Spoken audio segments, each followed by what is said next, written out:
Hello everyone, hope you're doing well. Just a quick holiday check-in. Thanks so much for your hard work.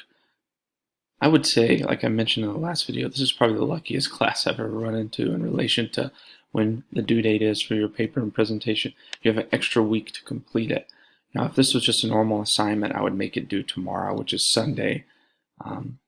However, since it's such a large part of your grade, we're giving you an extended time, an extra week to complete it.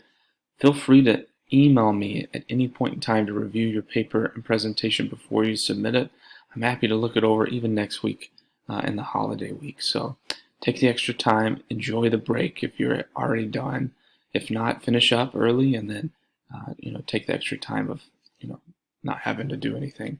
And we'll open the week after, and we'll open the next module, and you could start again on the information related to the textbook. But keep up the great work. Let me know if you need anything. Again, the research paper and presentation is not due until 7/11 in today. Thanks so much. Have a great holiday.